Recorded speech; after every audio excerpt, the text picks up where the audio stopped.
Scoot Swarm was actually the card that got me to quit Arena the first time. It literally, when Scoot Swarm was a brand new card into the Arena client, it kept crashing my computer.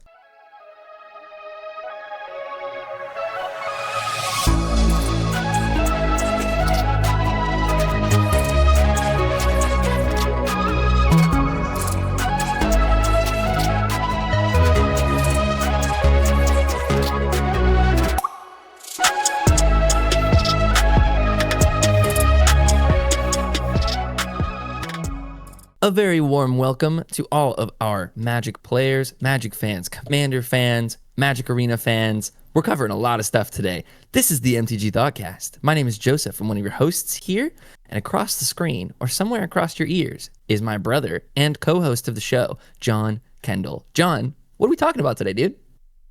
We're signing into Arena to make sure you all get roped into eternity. No. Yes, dude. We're talking about Arena Brawl tonight. We are. It is one of my favorite pastimes. I spend a lot of time on Magic Arena these days, and Brawl takes up quite a bit of that time. And I'm stoked to talk about it. John, what do we need to do before we start talking about the episode? We have to move first into the upkeep step, and then we have to get into the queue to wait for a player to join the match, and then we have to see what commander they're playing and scoop immediately. That's right. Yes. Before we talk about all of the goodness in today's Brawl-centric episode, we need to give a quick shout out to sponsor of the show, Heavy Play. They are the most innovative gaming accessories that you can find on the market with their Equip Mag system for their ETB playmats and the deck boxes and dice boxes. They're all modular. They stick together. They're awesome. Great partners. We love working with them. If you want 10% off of your first order with Heavy Play, maybe get some curved sleeves while you're there, you can use code MTG Thoughtcast at checkout or go to heavyplay.com/MTG Thoughtcast. Again, that is MTG Thoughtcast at checkout or heavyplay.com/MTG Thoughtcast.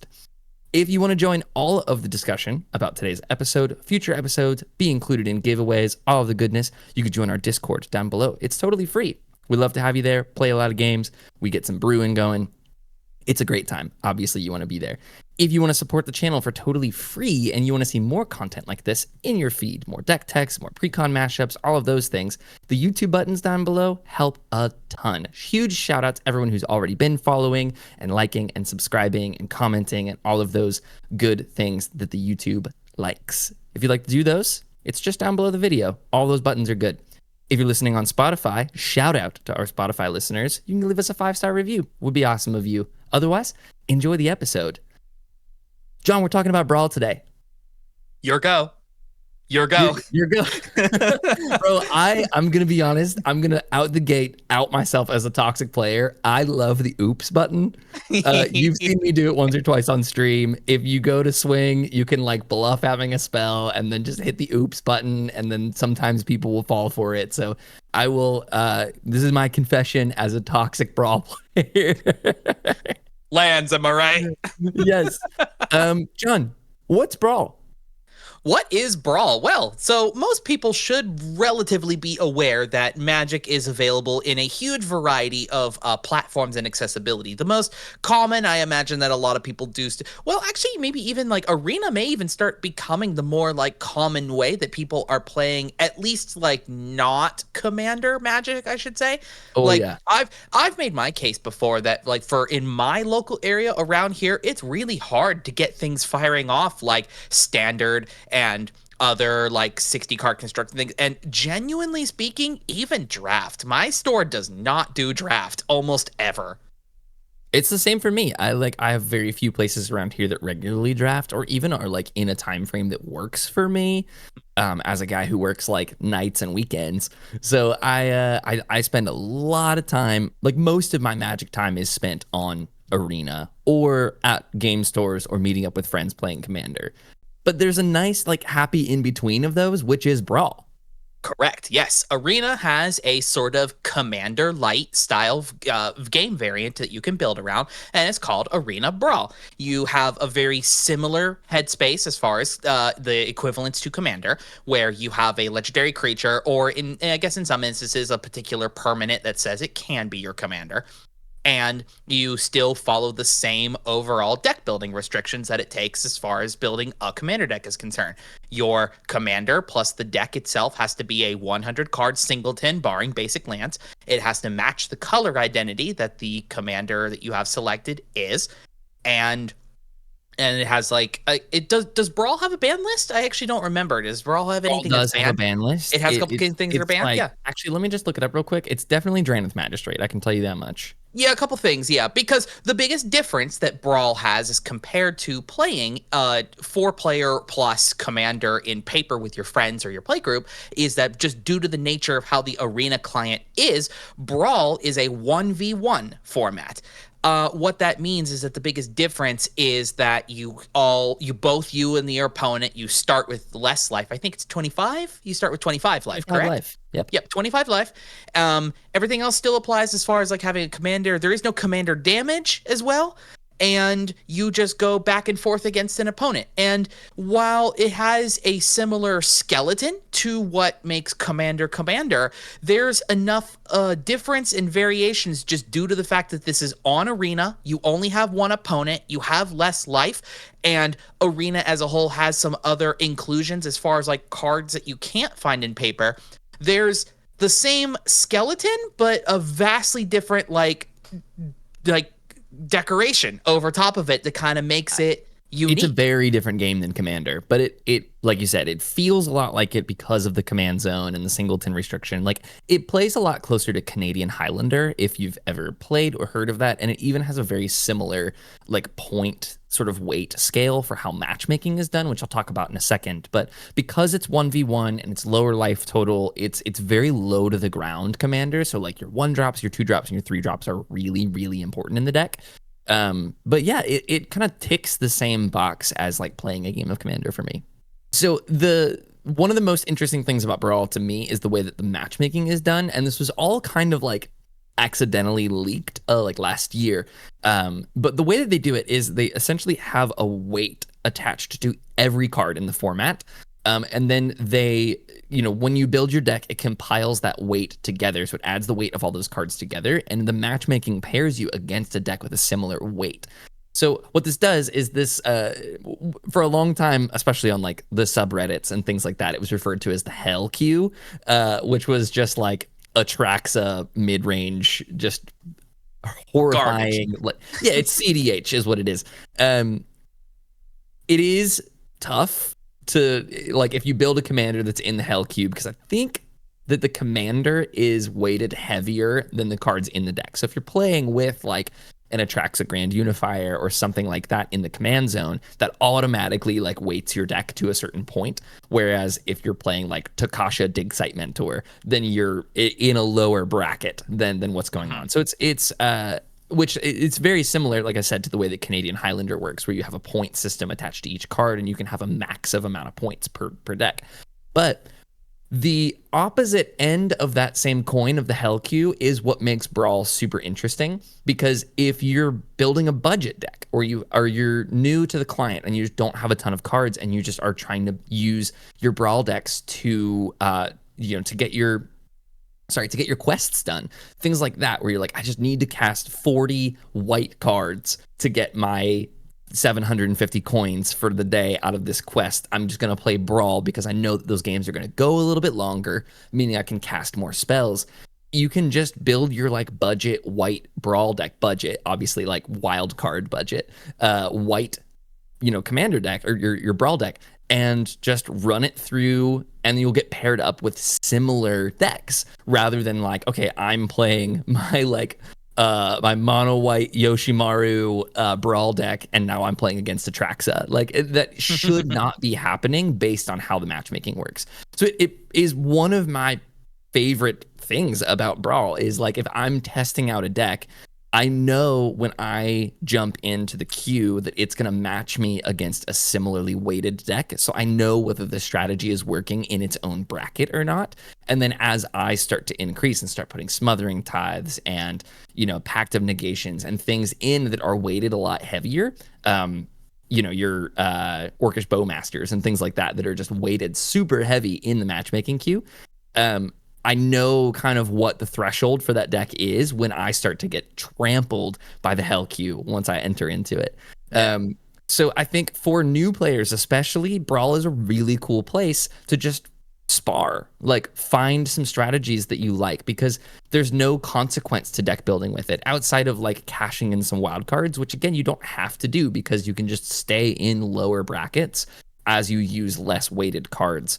So I really, really love Brawl as like I start a lot of my commander decks as a Brawl idea and just play around and test to see whether the strategy works before starting to build it in paper and then taking it to an LGS or taking it to, Commander Night or whatever. So Brawl, I could go on and on about how much I really enjoy playing Brawl. It's kind of my way to decompress after playing Draft and Standard on Arena as well, which I do a ton of. So like if I just need to like, okay, I've lost like 3 games in a row. I've just 0-3'd my draft. I'm getting completely stomped in Commander. I've gone down, or in draft or in Standard, I'm going down a rank. I need to just let off some steam. I'm just gonna put my Delny deck into the queue and just see what happens. So I really could go on and on about how much I love Brawl. Brawl's an interesting, cool place as well for somewhere right in the middle as well. That let's say you are an Arena person who does enjoy playing a variety of the type of gameplay that Arena has to offer, like drafts and sealed. Brawl is a good place to do a good showcase of all of those extra cards you have in your collection that don't have a spot traditionally anywhere else in like Standard, or if you don't want to try playing into things like the Pioneer or whatever other 60 timeless things like that. If you don't want to try to hit that, try to like competitive scale on there. It's also really good for as far as like economy saving as well, because for Brawl, all you need is 1 copy of a card digitally redeemed, as compared to some of the other 60 card ones like in Standard, where you need to redeem like 4 wild cards per rare that you want to include in your 60 constructed. For a Brawl deck, you just got to get that card once. Yeah, the deck building side of it is, half of the hobby as well. And, it's the same case for Commander, where, like, once you buy a Polluted Delta, you can have that for any of your decks that want a Polluted Delta, but there's such a hassle in switching things over and unsleeving cards and putting them in a new deck and sleeving them again. And, there's ways to get around that, like proxies and XYZ. But in Brawl, you just have it in your collection, and then you can pull from that collection, that one that you have, for as many decks as you want to have it. So you never have to think about rebuilding decks or like re-sleeving things. So this is what I'm saying about it being such a great deck building tool, is I can just go in, and I've also been playing Arena since it was publicly available. So my Arena collection is pretty massive at this point. So I'm able to just go, like, I can build basically anything that I want because I've drafted all of the sets. I've got almost a complete collection of everything. But even if you don't, like, as a new player, you get all these starter decks. And so you have, like, by signing into Arena, you have a collection digitally that, isn't massive or anything. But, like, It's such a great companion piece to drafting because you build up such a collection of wild cards and just cards as you draft, that you end up being able to build a ton of Brawl decks. Like your Arden the Usurper from the Final Fantasy set that doesn't really have a spot in Standard, doesn't really have a spot anywhere else. You can just like slap a little Arden in the command zone and build like a mono black Reanimator deck. Like it's so much fun to just try out all these strategies. We mentioned the Hell Q once or twice. There is a meta for Brawl, even though it's not a ranked format, which, Wizards, if you're listening, what I would give to have a ranked queue of Brawl, oh my goodness, that would be so much fun. To just like actually just be able to rank up in it. I know obviously you wouldn't be able to get like the like player invites or whatever, which is why there's no ranking for it. But man, ranked Brawl would be so much fun. I would play so much of that. There is still a pretty interesting meta to it. Some of the most played decks, obviously Atraxa, the 4-mana Atraxa, very similarly to Commander. It's just one of the best legendary creatures that's ever been printed. This is the one that proliferates on your end step upkeep. Yep, end step proliferate, and also it also proliferate, and it also has flying, lifelink, vigilance, and death touch. Yes. So it's just super, super good. Obviously, people are playing that. It works with so many different strategies. It works with your planeswalkers. It works with your +1/+1 counters. It works with like stun counters on your opponent's stuff. Like, it's ridiculous. Atraxa is very, very good and obviously gets played a ton. One of the things that we haven't really touched on a ton is that you can play alchemy cards for better or for worse in Brawl. And a lot of the top meta is alchemy commanders. I'm going to take a moment and be very grateful that they nerfed Grenzo, because that was the worst time. I stopped playing Brawl for a minute because this was the 6 mana Grenzo. Hold on, let me look him up real quick. I'm gonna clap myself. Yeah, that I believe originally 6 mana. He used an alchemy mechanic called Heist, and I believe just straight up heisted into the opponent's library, and whatever it found, you just got to cast that for free. I think. Yeah, this is Grenzo Crooked Jailer. It was 6 mana, 6/4. Yeah, at the beginning of your it's now been errata to the beginning of your upkeep, but it was on enter an attack, I believe. You heist target opponent's library, and then once each turn you can pay 0 rather than and this is also part of the errata. Once each turn you may pay 0 rather than pay the mana cost for a spell you cast that you don't own with mana value 3 or less. So right, the mana value restriction. The mana value restriction wasn't there before, correct? Was not there, and it was on enter or attack. You'd get this Grenzo ability. So they've significantly nerfed him to the point where I never see him anymore because it's a bad card now. He's bad. But that was one of the more played commanders. One of the other ones, and probably top of the hell queue, is Rusko Clockmaker. Rusko is ridiculous. Rusko is 2 blue and a black for a legendary creature. It's a 3/3. When he enters the battlefield, you conjure a card named Midnight Clock onto the battlefield. And then whenever you cast a non-creature spell, you put an hour counter on each permanent you control named Midnight Clock. Each opponent loses a life and you gain a life. So you obviously conjure, for those who don't play Arena or don't know, is just make a copy of a card that it says to conjure. So Midnight Clock is the 3 mana artifact that taps for blue, and then you can pay 3 and put a time counter on it, or it gets a time counter on every upkeep. And then when it has 12 time counters on it, you sacrifice it, or maybe exile it. You exile it and time twister. So you shuffle your hand and graveyard into your library and draw 7 cards. It's a very good card. So just making that on an ETB basically means that you have that card in your command zone. Plus you can blink Rusko and make more of these clocks, and then every single one of your blink spells is just dome the table for 1, you gain life, and make another Midnight Clock, because they're not legendary. So they just continue to you just set up all of these time twisters as you go. It's a ridiculous deck. I'm gonna be honest, it's very fun. I like it a lot. But it is a pain to play against. It is typical to see people just concede as soon as they see Rusko in the command zone. They're like, I'm not in for that game. But it's particularly good. Like I mentioned earlier, these Brawl decks I use particularly to complete my quests for the day. So especially the quests that are along the lines of kill 25 creatures, play 25 lands, all those that's I need to be playing some longer games for these to work. Attacking with 40 creatures. There's so many difficult ones to complete just in your standards and in your drafts and things that any of the color requirement ones are super easy to complete with Brawl, because you can just build a Brawl deck for those colors. So one of the first things I did once Arena kind of started introducing Brawl was just anytime that I had a quest come up that required 1 or 2 different colors, I would just build a new Brawl deck for those colors so that I knew I could complete it, and then you just shelve it. And then anytime that quest comes back up, cool, I know that my Clement it's Simic Day, boys. 100%. It's Simic Day, Clement. We're going to be playing 25 creatures. We're going to be playing a lot of lands. We're going to be attacking with a lot of things. We're going to be casting green and blue spells. So it just makes completing your quests a lot easier, which allows you to draft more often. Which just feeds into itself. So it's such a great companion piece.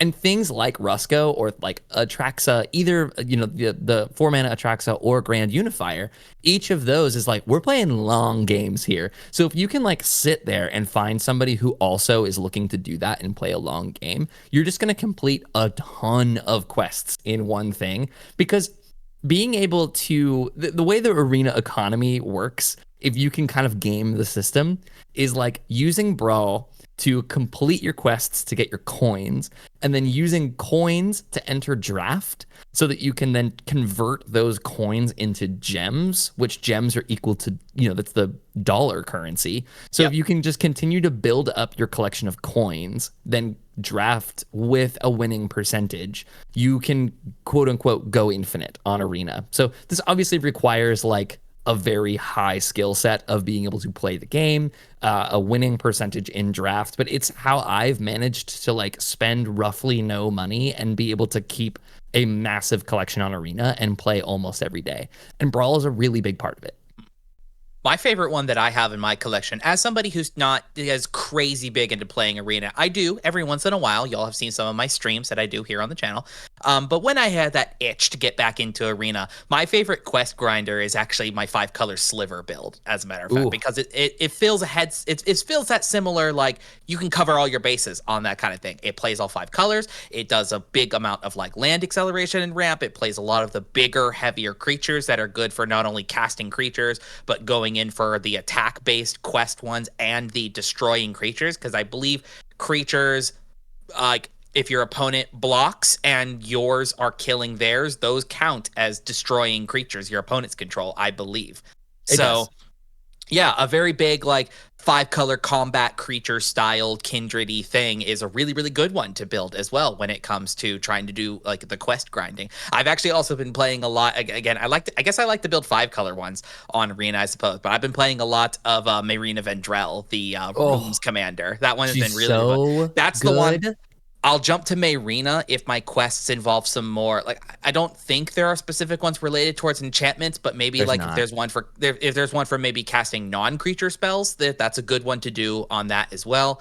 To also just have like permanents entering the battlefield, also being like playing the 5-color as well. So if you need to cast a particular amount of spells of a particular color, that one is really, really fun as well. Yeah, that's awesome. Are there any like opposing Brawl commanders that you just concede to so that you don't want to play them?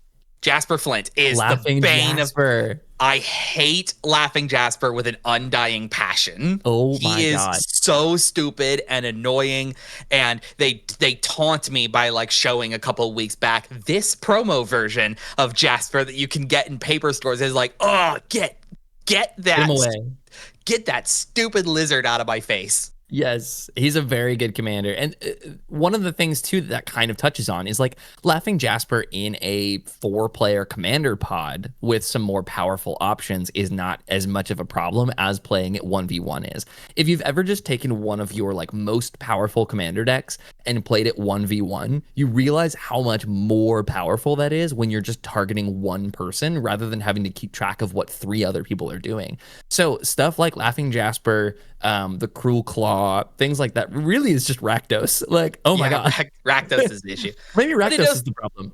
But it also, just like you're saying, you dive into some of that similar headspace as well. Brawl opens up the doors a little bit to allow you to try to experiment with some commander style gameplay that you normally can't achieve very well when it comes to playing in multiplayer. The biggest one I can think of right off the dome is things like Mill, or like specifically targeting Mill. So much better. Yeah, targeting Mill and an opponent. Obviously, self-mill is very, very good no matter how many players you're playing against, whatever. But, like, it's very tough to do a opponent is milling cards deck in a 3-player plus commander traditional style build. Just Burn is also another in that headspace as well. You have less life total against your single opponent that you can actively be playing stuff like just mono red targeted Burn. Yeah, Lightning Bolt becomes so much better in a 1v1 format, and especially a 1v1 format that's really fast. Like, Brawl is an incredibly fast format where like especially now that like Chrome Mox is in the format, there's things like that. You've got all of your 1-drops, you've got your Delighted Halflings, you have your Birds of Paradise, you have all of your elves, things like that just make it an incredibly quick format. Also, like, you still have Arcane Signet, you still have Commander Sphere, you still have your command towers, you have all of these commander centric cards that are like auto includes that just make the format really fast. There's no Soul Ring. Thank God. No Soul Ring. Yeah, Command Beacon just got added through the new Final Fantasy bonus sheet. Oh, good. Dude, that Final Fantasy bonus sheet, we are eating good as Brawl Yeah, players. it got Command Beacon. It had got a Chroma's Will. It got there was a couple other new legendaries that got added into the client through Like that. Hymna, Chrom, Thrasios, all these partner commanders are finally in. Yep. Most importantly, and this is such a minute one to care about, but there's a Farseek that's on that bonus sheet. Yeah. For a long time, the tech was to play Snowlands and Into the North, which is like rampant growth for a Snowland, because we don't have rampant growth in the format. Like there's Cultivate and Kodama's Reach. So you have like your 3 mana like rampant growths that, you know, pull you an extra land as well. But for the longest time, Into the North was a premier ramp in the format because there just wasn't another option. So having a Farseek, not only like, I mean, Farseek is just, to me, the best rampant growth effect because it can grab any typed land. I particularly like grabbing like Mystic Sanctuary, you know, the island that puts something back on island top. puts something back on top. Yeah, exactly. But Triumph grabbing is also good as well. Triumphs. Shock lands and Surveil lands are also in the client as well. So those are easy grabs as well. Exactly. So Farseek just like really strengthens green, especially green X decks.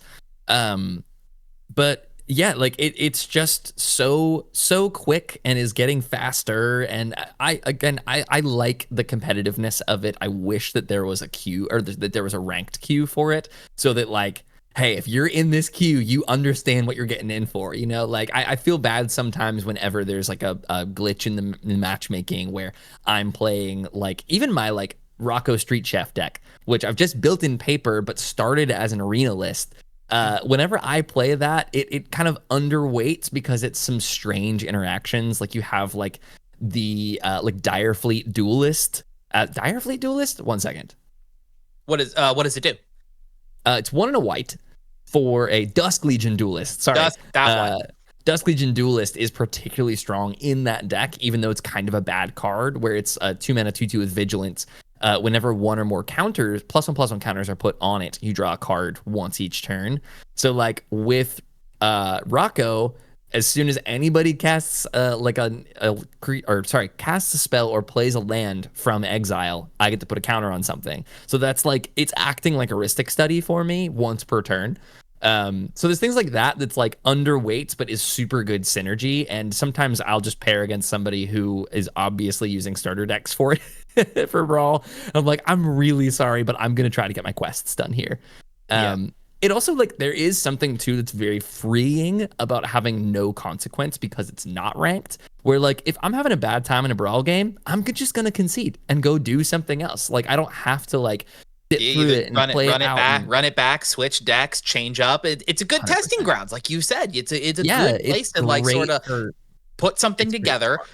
Yeah, put something together, give it a go, see how it goes up against a single opponent, and then when it comes to potentially building that in paper, you just do some tweaks and modifications to kind of adjust it for how you would do in a multiplayer scenario. And it's a great. It's I guess obviously with the caveat of, you know, your commander has to be something that already exists within that client. If you're looking to play something like older or hasn't been printed in Arena before, you're kind of a lot out of luck on that one. But yeah, since a lot of modern Magic is on this client now, it's a good place to test things. For sure. It really makes, like, I think one of the reasons why Atraxa gets played so often, the Proliferate Atraxa, is because it takes advantage of the fact that the client covers a lot of those triggers for you. And like proliferating in paper versus proliferating on the client, if you've never done it, proliferating on Arena, it pulls up everything, every counter that's beneficial to you as your initial, like, do you want to proliferate all of these? So you just click one button and it just proliferates everything you want it to, all of your loyalty counters, all your +1/+1 counters. And then if there's anything like shield counters or stun counters, there's too many counters now. If there's anything like stun counters on your opponent's stuff, you can just like add those into your proliferate. So it just becomes significantly easier. Anything like the landfall decks, like we haven't talked about Mythweaver Pock, but I feel like it's time we have to. Landfall becomes a lot easier because it just auto-populates all your triggers for you. Mythweaver Pock, for those who do not know, is a 4 mana for a star cat shaman. It's a legendary creature. It's green. Its power and toughness are each equal to the number of lands you control. Whenever one or more tokens, non-token lands enters the battlefield under your control, for each of them, conjure a duplicate of it onto the battlefield. This ability triggers only once each turn.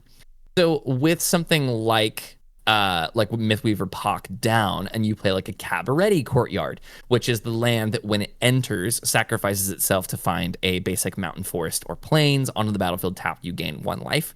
That would just auto populate that to make a second one of those. They both sacrifice themselves, go and find 2 forests. Now for 1 land, you've gotten 4 landfall triggers. And your guy is huge. Your Mythweaver Pock is massive. And also specifically with the conjure, by the way, it's not a token. It just generates you a new card into the thing, so that conjured Cabaret Courtyard is now in your graveyard for recursion. Yes. Mythweaver Puck is my, I will concede to it just because I don't want to play that game. Especially because people don't understand how, how does this work?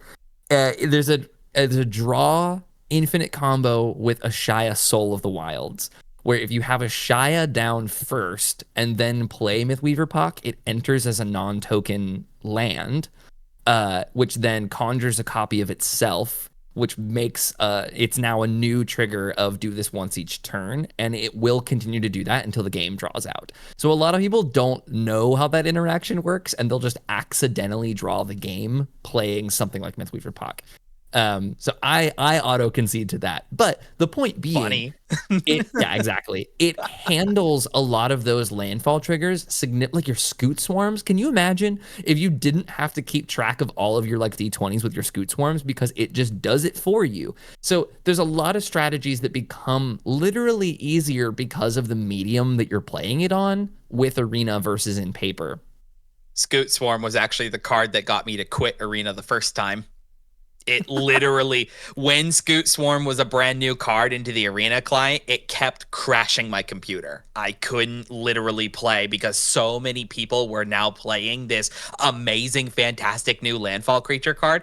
Any game I tried to play, Scoot Swarm got down into play, and if it got, and it was stupid because it wasn't even an unreasonable amount of Scoot Swarms either. I think it's when it started hitting above 64 copies. For whatever reason, my old computer just could not handle it. So that was when I quit Arena the first time. That requires some RAM. Yeah. I didn't have enough dedicated RAM for the Scoot Swarm. Dedicated RAM for the Sova. But to cap things here a little bit here is this is not us necessarily advocating in a huge manner that you need to play Brawl specifically with these alchemy cards, because alchemy cards as a whole have some weird haters, and there are some very, very weird and strange alchemy cards that I don't think play super well, but there are some really good fun ones. I enjoy throwing a cool alchemy card into a build every once in a while, because you just don't get these kinds of abilities in paper, and I think some of them are kind of fun. There's some really cool designs in there. Yeah, even just utility cards that happen to be alchemy. The alchemy team is a really great team of designers. So I start almost every build with a Forsaken Crossroads, which is a land that enters tapped, and as it enters, you choose a color. When it enters, you scry 1. If you weren't the starting player, you may untap it instead, which is now you could do that in paper, and they probably will include that in paper at some point. But yeah, then it just taps. It was actually It was actually one of the bonus cards in Mystery Booster 2. Yeah, exactly. That along with one of my other favorite cards, which is Oracle of the Alpha. If I'm playing a blue deck, I'm slamming Oracle of the Alpha because I want to play with Black Lotuses. So I'm a big fan of what the alchemy team does on Arena typically, and there's very few times where they have to go through and rebalance things, but it allows for a lot of really neat designs like Forsaken Crossroads. But even outside of that, I really just enjoy playing what's kind of close to paper Magic or paper Commander on Arena as Brawl. I do think on their roadmap for Arena, they're still planning on including Commander as an option. I think the most recent update has been hey, we're going to have to do a new client for this. So you'll basically have your Magic Arena for your standard draft, Brawl, things like that. And then there will be a separate client that can just handle Commander, because it's just harder for them to program in 4-player variants on the current Arena client. So I think that will be coming at some point, and I will definitely be very involved in that. I'm curious whether that will take away from how much I play Brawl, or if it will become its own thing entirely, or what. But for now, it's Brawl and Spell Table. That is also going to be a huge dependent of if your account's collection can be pulled to a new client, because if you have to start fresh from a new on a new client, absolutely not. There's one will play it. Almost no way that they wouldn't let you pull your collection over. I could see like greedy Hasbro being like, "Oh, we need them to pay for new currencies," but like we'll give them a new starter kit if they sign in again with a new account. Literally, link both your accounts, and we'll give you a promo Soul Ring. Literally, I just want Soul Ring in digital. Right?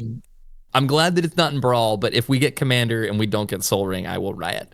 Nice. You said that your Slivers deck is one of your favorites Brawl decks. Do you have any others that you like bounce between a lot?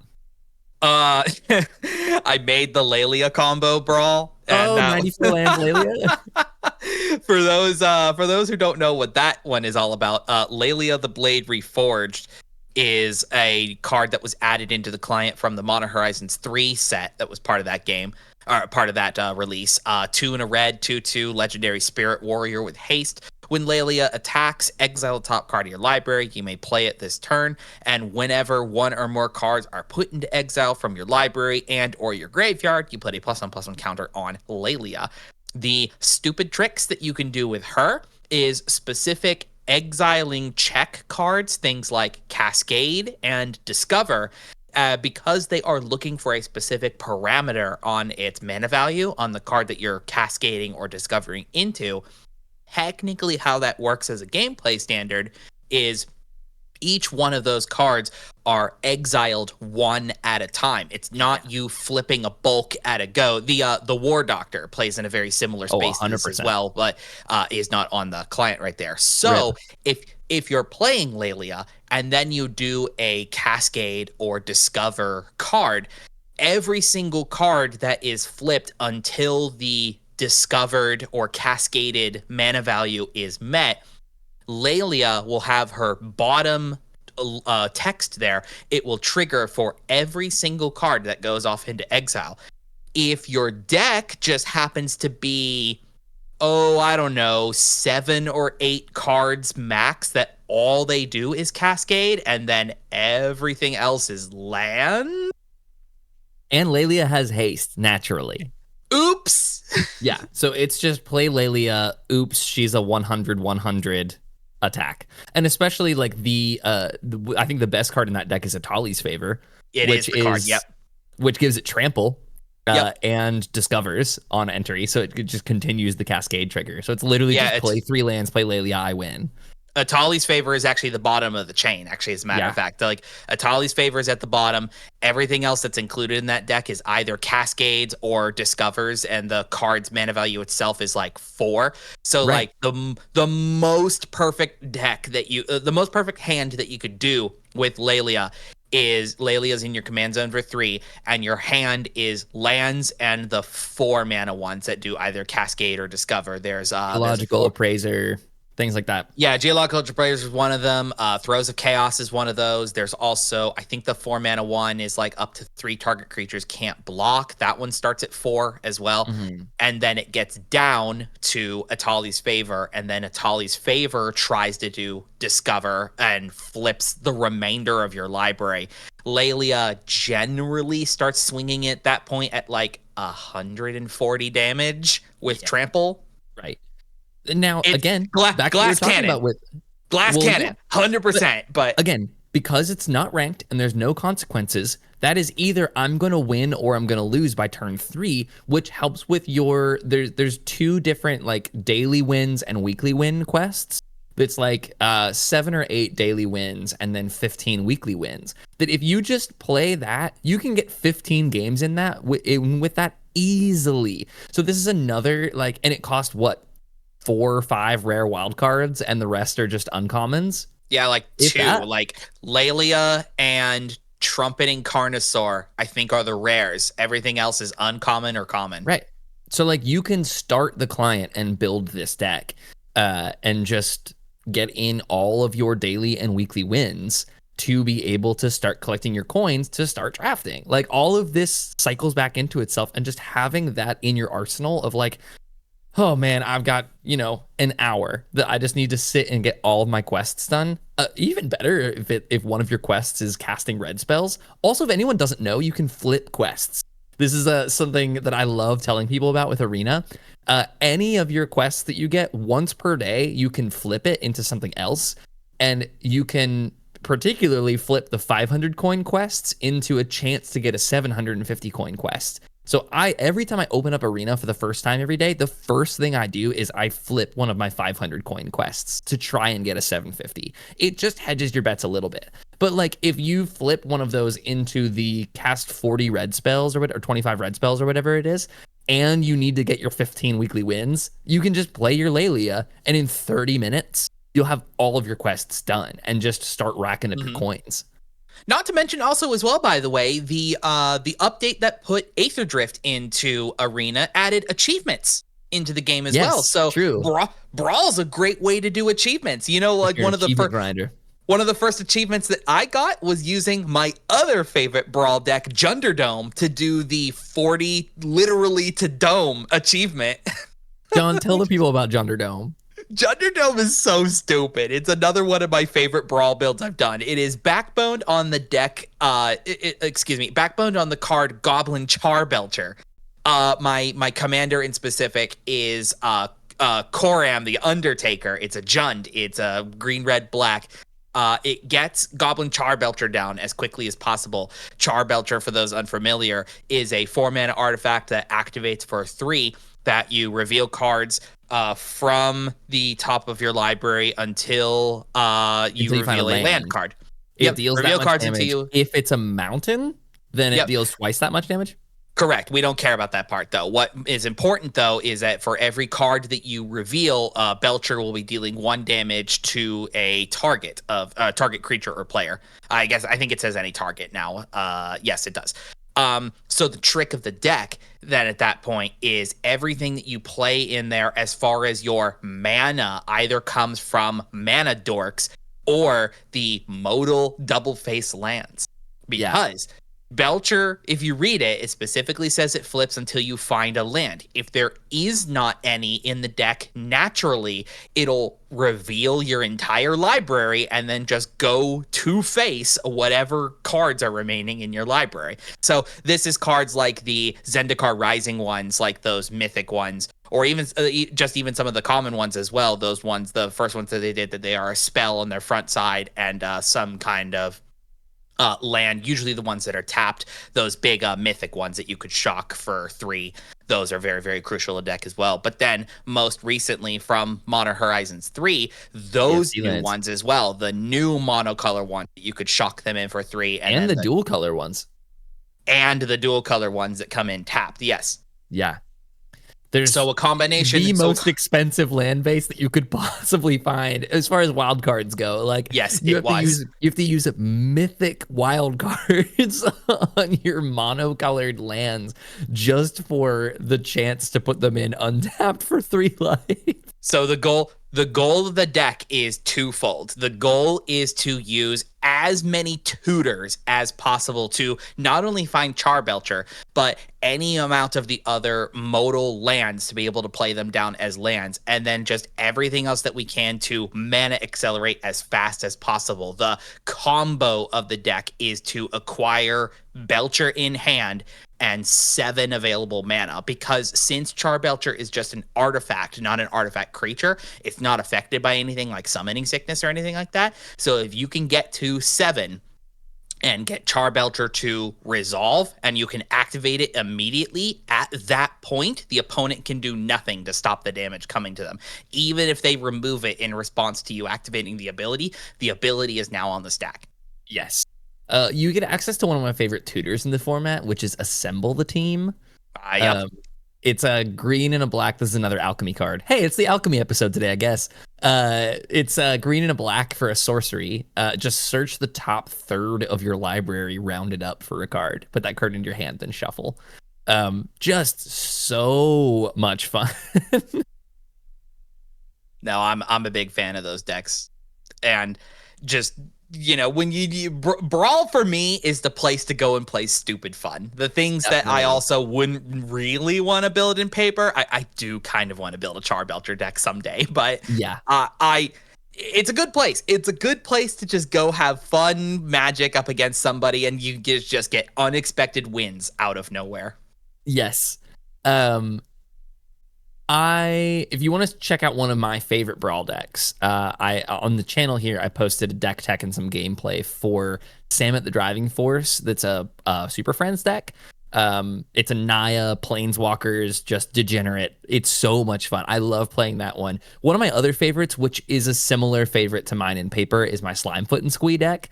It evolves so much every set that comes out as there's new pieces and new because it's sort of a combo aristocrats and reanimator deck, which is everything I want to be doing. So I love Slimefoot and Squee.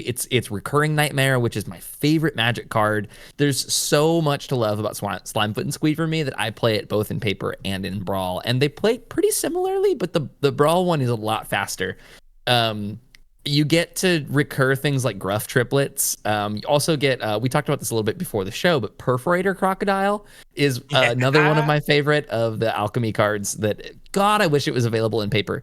It's 6 mana for a 6/5. When it enters the battlefield, for each creature your opponents control, conjure a stab wound onto it, which gives it -2/-2 and deals, 2 damage? That player loses 2 life at that enchanted creature's controller's upkeep. So it kind of functions a bit like a Massacre Worm, except it has a cycling ability of 1 and a black. So this is like everything a Reanimator deck wants to do. It wants to just put something in the graveyard, draw some cards from it, and then reanimate it later. Looking awesome. We love Perforator Crocodile. But yeah, Slimefoot and Squeeze, the 3 mana, it's a 3/3, it makes a 1/1, and then you can sacrifice a Saproling for 4 mana to return it and another creature from the graveyard. So it like makes tokens. You get to play Insidious Roots, which is just another one of my absolute favorite cards, not an alchemy card. Yeah, it's so much fun. Like I said, if you want kind of my like a deck tech and some gameplay of me playing Brawl, John's gonna link that video right here to the Samet Driving Force deck. I need to make another one of those Brawl deck tech videos. That was a lot of fun to do, like quick deck tech and then into the gameplay. So be looking out for that. I'll be posting another one of those pretty soon here. Excellent. Yeah. Anything else then we want to share as far as like what we feel about Brawl? I think that kind of wraps us up. That was kind of all of my thoughts about it. Like I said, I think it's super new player friendly because of the weighted matchmaking system. So like you're not just going to be going in and getting pub stomped every time. Like it's well worth it as a new player to get into Arena, buy the new player bundle, start building some Brawl decks to complete your quests with your starter decks, and then use those coins, get good at drafting. This is going to make you a great Magic player. Collectively, yep. The more like knowledge and headspace that you gain as far as like how to effectively play and manage all types of particular play styles of the game helps you get better in the particular ones that you are a big fan of, right? Like I would call myself just traditionally a commander player, but being able to hop here into Arena and play some things like one-on-one Brawl helps you see, because like Arena is really, really good at helping you catch when specific triggers and activated abilities and things like that. So you can like be learning from these types of gameplays to like, hey, these are the kind of triggers to watch out for, and helps you understand your own paper builds better when you have these teaching tools and these example things to be able to mess around with just at your leisure anytime you want to. 100%. I love it. Well, I think that about wraps us up for today. It's a nice quick one. Just a quick little Brawl episode, huh? I like it. Yeah, this is fun. Yeah, I do need. Genuinely, this is a bad on my fault. I do need to play Arena a bit more. Honestly, like I've got it here. I have the access. I just don't play as often as I would like to. Get your quests up, man. Get my quests. I'm on Arena every day. If I don't touch Arena on a day, it's a bad day for me.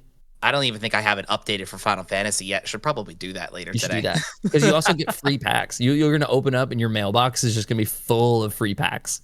And the lands thing. Yeah.